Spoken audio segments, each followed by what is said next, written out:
Hi friends, welcome to Esther's food. ఈరోజు recipe వచ్చేసి రాగి సేమ్యా ఉప్మా ఎలా తయారు చేసుకోవాలో చూసేద్దాం. ఈ వీడియోని చూసే ముందు ఒక మాట, ప్రీవియస్ వీడియోస్లో రాగుల పిండితోటి దోశలు తయారు చేశాను, అలాగే జావను కూడా ప్రిపేర్ చేశానండి. డిస్క్రిప్షన్లో లింక్ పెట్టాను, తప్పకుండా వాచ్ చేయండి. ఈ ప్యాకెట్ మనకి సూపర్ మార్కెట్లో దొరుకుతుందండి. ఈ రాగి సేమ్యాని 5 మినిట్స్లో ప్రిపేర్ చేసుకోవచ్చండి. చల్లారిన తర్వాత సర్వ్ చేస్తే చాలా టేస్ట్గా ఉంటుంది.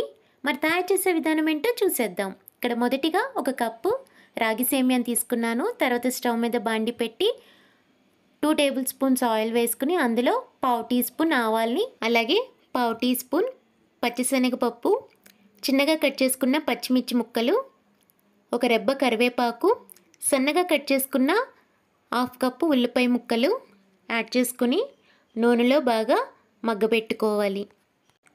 నెక్స్ట్ చిన్నగా కట్ చేసుకున్న 1/2 కప్పు క్యారెట్ ముక్కలు, అలాగే చిన్నగా కట్ చేసుకున్న 1/2 కప్పు క్యాబేజీ ముక్కల్ని యాడ్ చేసుకోవాలి.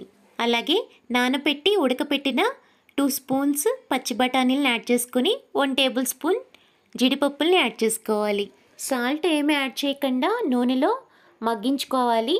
మగ్గిన తర్వాతనే రుచికి సరిపడినంత సాల్ట్ని యాడ్ చేసుకోవాలి.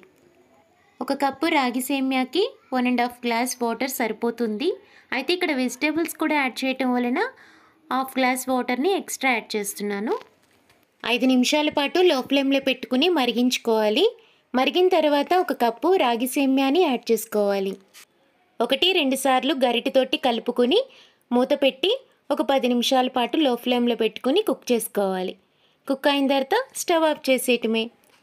చల్లారిన తర్వాత సర్వింగ్ ప్లేట్లోకి ట్రాన్స్ఫర్ చేసుకుని సర్వ్ చేస్తే చాలా టేస్టీగా ఉంటుంది.